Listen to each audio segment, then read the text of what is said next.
Welcome, enlightened ones. Let's talk about what so many of us are carrying but rarely name: suppression. The quiet kind of pain that doesn't make noise, that hides behind smiles, that lives in the spaces where we feel we can't speak freely or show how heavy life really feels. Suppression is a survival mechanism, one that's been passed down for generations. We learn early to hold it together, to stay strong, to keep moving, even when we're breaking inside. Society teaches us to silence the parts of ourselves that don't fit the image, the pain, the frustration, the truth that doesn't look polished enough for comfort. And the hardest part? You start to believe that your silence equals strength. You wear it like armor. You move through life saying, "I'm fine," because it's easier than trying to explain what's really happening inside your soul. But that suppression doesn't disappear. It just gets buried deeper, turning into tension, anxiety, and a sense of disconnection from who you truly are. We're living in a time where people are smiling through storms, everyone's posting highlight reels, pretending it's all good, while the spirit is crying out for release. Suppression isn't just emotional, it's spiritual imprisonment.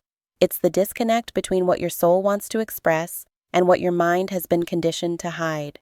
When you suppress your emotions, your truth, or your voice, it doesn't mean the energy dies. It just transforms into frustration, fatigue, illness, or numbness.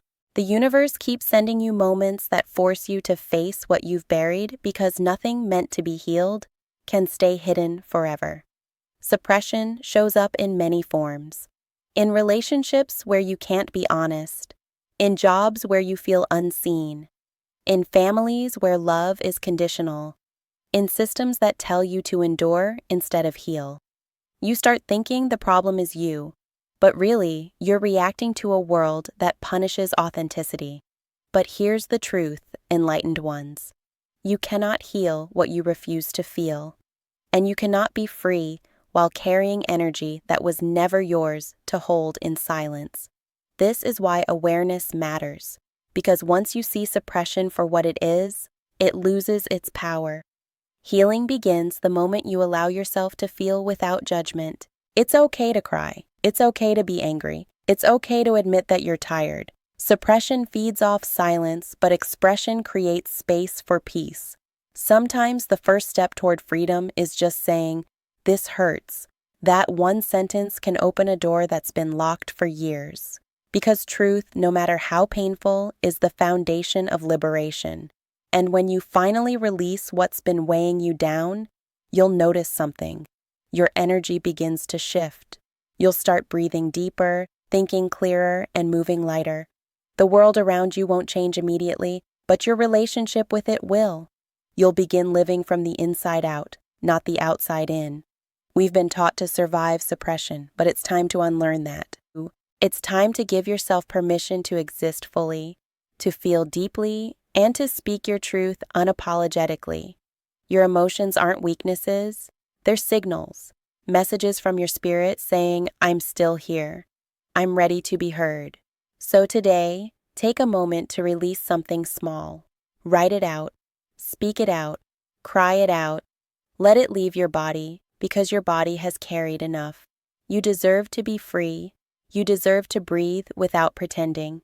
Suppression ends when expression begins.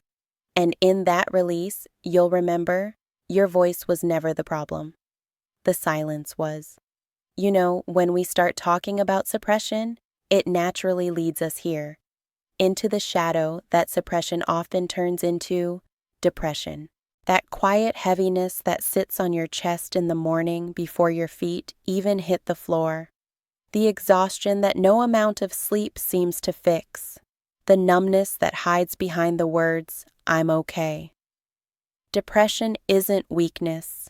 It's the body and soul finally saying, "I can't keep holding this anymore." It's what happens when your light gets buried under too many expectations, disappointments, and unspoken pain. It's the mind's way of slowing you down to pay attention to what your spirit has been whispering all along. We live in a time where everyone tells you to stay strong, but no one teaches you how to heal. So we push through, keep working, keep smiling, keep pretending. But inside, it's like standing in a crowded room while slowly disappearing. That's what depression feels like, being surrounded by noise but hearing nothing that truly reaches you. And sometimes, depression doesn't look like sadness. It looks like silence. It looks like you functioning just enough to survive, but not enough to live. It looks like losing interest in the things that once made you feel alive. It's a fog that blurs your connection to everything, even yourself. But listen, depression is not your identity. It's a message. It's your system telling you, I need gentleness, I need care, I need rest. You are not broken, you are processing. You're shedding old pain, old patterns, old versions of yourself that can't move forward with you. When you hit those dark places, it's not the end. It's an initiation. Depression strips away the noise so that you can finally hear your soul. It teaches you to sit with yourself, to see the parts of you that have been neglected. It reminds you that healing doesn't happen in the spotlight. It happens in the shadows, in the stillness, in the quiet moments where you decide to try again, even when it hurts. You see, depression teaches compassion. It humbles you. It opens your eyes to how deep the human heart can feel. And when you rise from it, and you will rise, you carry a softness that understands pain, but still chooses love. To anyone going through it right now, you're not behind, you're not weak, and you're not invisible. You're just in the sacred space of becoming. It might not look like progress, but even resting is part of healing. Even surviving the day counts as strength. And as you continue to walk through the dark, remember that light isn't something you find. It's something you remember. Depression doesn't take away your light. It only covers it for a while. But when you start loving yourself through the pain instead of fighting against it, the fog begins to lift. So let this be your reminder. You are not alone in your silence. You are seen, you are felt, and you are stronger than the storm inside you. The world may have taught you to bury your pain, but the truth is, your vulnerability is sacred. Every tear, every pause, every deep breath is proof that you are still here. And being here means there's still purpose waiting for you. So breathe, enlightened one. Don't rush your healing. Depression is not your ending. It's the ground where your roots grow deeper before you bloom again. You know, after we've unpacked suppression and the weight of depression, it's impossible to ignore the broader reality we're all facing. The oppression that surrounds us, the systems, energies, and circumstances that try to keep us small, silent, and unseen. Oppression isn't always loud. Sometimes it's subtle. The microaggressions, the constant judgments, the ceilings people place above your potential. Sometimes it's glaring, the inequality, the injustice, the moments when the world reminds you that your presence, your voice, your success makes some people uncomfortable. Living under oppression while also carrying suppression and depression is like walking uphill in a storm with invisible weights on your back. But here's what most people don't see. It doesn't define you. It doesn't measure your worth. It only tests your resilience and teaches you how deep your strength truly goes. Oppression has a way of showing you where the world's resistance meets your courage. And in those moments, you have a choice. To shrink, to conform, to blend into what's acceptable, or to rise unapologetically and claim your space. Every act of standing tall, speaking your truth, and moving in alignment is a rebellion against the forces that try to limit you. And this is where your inner work becomes revolutionary. Your awareness, your courage, your ability to navigate suppression and depression, it all converges into power. Oppression cannot silence the energy that is aligned with purpose.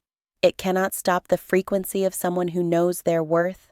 It cannot block what is divinely destined. So we rise, not with anger, not with resentment, but with clarity, intention, and unwavering alignment. We rise by taking back the energy that was drained from us, by refusing to allow the world's limitations to define our vision, by understanding that oppression, like depression and suppression, is temporary when met with awareness and action. And here's the truth.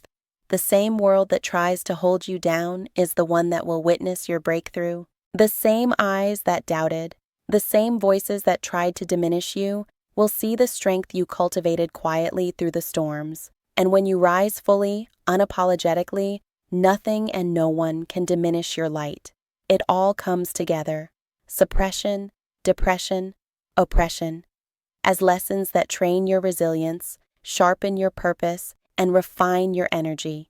You learn to protect your spirit, honor your journey, and keep moving even when the world's weight feels unbearable. You learn that your worth is not tied to how the world measures you, but how you honor yourself. So, today, make a vow to rise. Rise in your energy. Rise in your vision. Rise in your truth. And let your presence be a testament to every challenge you faced. Because you are here not just to survive, but to thrive, to illuminate, and to remind the world that no force can suppress what is divinely meant to shine. With that being said, don't forget to join the movement by subscribing to my Echoes of Enlightenment Oracles page. Have a great day, and always remember to elevate your energy by continuing to align with your purpose. Thanks for staying in tune. Echo out.